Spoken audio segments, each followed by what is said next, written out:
by a long shot.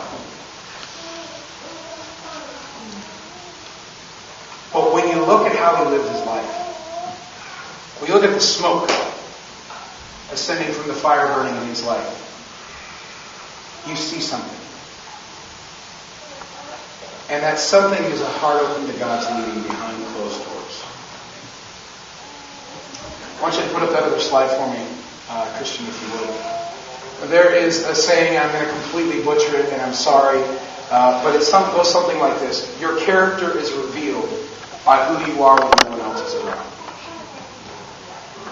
My character is not revealed by who I am right now talking to you. Your character is not revealed by where you are and who you are, sitting right where you are. Your character is revealed when no one else is watching. For a lot of us guys, it reveals itself in our struggles with pornography. For a lot of women, it reveals itself in struggles with self-image. But that's not down the line. Women struggle with things like pornography, men struggle with self-image. And we can tick off all the lists. But the truth is, when the doors are closed and we're in private mode on our web browser, or our husband's gone on a business trip, or we're doing the books and we realize we missed hundreds, if not thousands of dollars in taxes, do we report it or do we not report it? Render to Caesar, yeah, shut up. Who we are behind closed doors, that's the smoke. Because that's a funny thing about smoke. It's a lot like water. You can't start a fire in your bedroom and close the door and expect to contain it there, can you? Because obviously over time the fire is going to take over the bedroom. But what's the first thing that's going to seep out the door? The smoke. Your life is the same way. The way you are in your heart. The Bible talks about that. So a man thinketh in his heart, so is he. Where there's smoke, there's always fire. What does the smoke of your life say about you? The stuff that seeps out the cracks, the stuff you cannot contain. What does it say about you? And I think there's a really simple principle that I know I miss. And when this guy was telling me the story, the gentleman I was telling you about that lost his $250,000, he said, God keeps bringing my heart and my mind back over and over and over again to one set of 2 verses. And he's like, there's literally hundreds of thousands of verses in the Bible, but this one verse, this one passage, this is a couple verses, keeps coming to my mind over and over again, and it's become my mantra. Now, I'm not going to stand up here and tell you that if you just live your life exactly like this, it'll all come up roses, you get $1 million check in the mail, your brand new Maserati will show up tomorrow. That doesn't happen. What I will tell you, though, is that I believe Scripture is all about principle. Like, we love to take principle and put our own application on it, don't we? Depending on what church you go to, it can be as crazy as this color earring is wrong and this color earring is okay. Or that kind of wedding band is okay and this kind of wedding band isn't okay. Or this kind of dance is acceptable and this kind of dancing is unacceptable. We color with our own crayons. But the principles behind the matter, those never change. And in the Bible, in Proverbs 3, 5 and 6, that's where I'd like you to go if you got whip out your smartphone. Christian can put it up here, but go ahead and put it up for a moment, then we'll come back to this slide, Christian.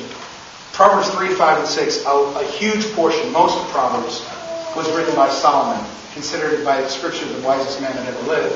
And he was a pretty smart dude. And this is the principle, Proverbs 3, 5, and 6, Christian, sorry. This is the principle that my friend said God had really been working on him about.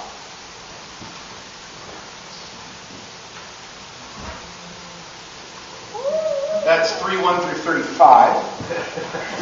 And we're getting closer. Proverbs chapter 3, verses 5 and 6. I can just cheat and pull it up online. There we go. Oh, this is King James, I think. Oh, American Standard. All right, that's fine. So trust in Jehovah. Trust in God with all your heart. And lean not upon your own understanding. In all your ways acknowledge Him, and He will make your path straight. The thing about the smoke of our lives is that you can't seal it in. You can't hide it. It eventually seeps out. So the question then becomes, what kind of fire is burning in your heart? And I think for a lot of us, it's a destructive fire. I think for a lot of us, it's a fire that We started hoping, or we started our life hoping it would be something huge and amazing, and it wound up being something incredibly poisonous because we got away from these simple principles. Let's put that back up there again. Trust in the Lord with all your what? And don't lean on whose understanding? Next verse. In all your ways acknowledge who? And He'll make your paths straight. There's so many different passages we could talk about, but today, to me, this is the principal passage, I should say, that we all struggle with as Christians. We don't trust God with all our heart because there's times we don't know how. We don't lean on His understanding. We are so busy trying to be the captains of our own destiny. We don't acknowledge Him in all our ways. I sure don't. And then we wonder why our life is a crooked mess. Now, don't get me wrong. God will intentionally hold your hand and lead you through some really nasty valleys. Divorce, affairs, bankruptcy again, bankruptcy one more time just for good measure, job loss, betrayal, on and on and on. He'll hold your hand through that stuff. But we look at our lives and we're like, gosh, I just don't understand why I just can't seem to settle in on anything. And we don't even realize the fact that we're ignoring the very principle of Scripture that says, make me famous and I'll straighten out your path. So the little sheet you have, I was trying, because there's all these different versions. And so I tried to find something simple that maybe we could just take with us. And you may not all have that, but even if you don't, Christian, you can put it back up here.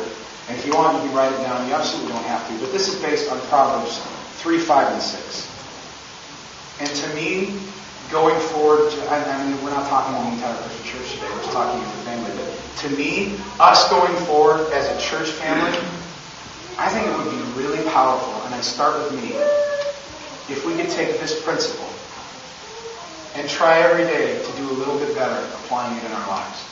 This is not a magic formula. This is not a switch that you flip and the lights come on and everything's okay. This is something that if we live our lives by this, if we try, God rewards effort. So let's put it up for him, Christian. The one with the blanks.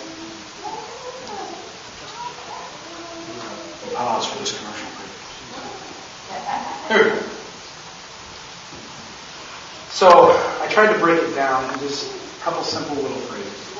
It was based on Proverbs 3, 5, and 6. Trust. What do you think goes in that blank? Me. You can put God, you can put me, whatever works best for you, as long as you get the concept. Trust the big guy. Trust me. That's the first part of verse 5. Trust in the Lord with all your heart. That is one of the hardest things to do for me. Anybody else struggle with that? Trusting God?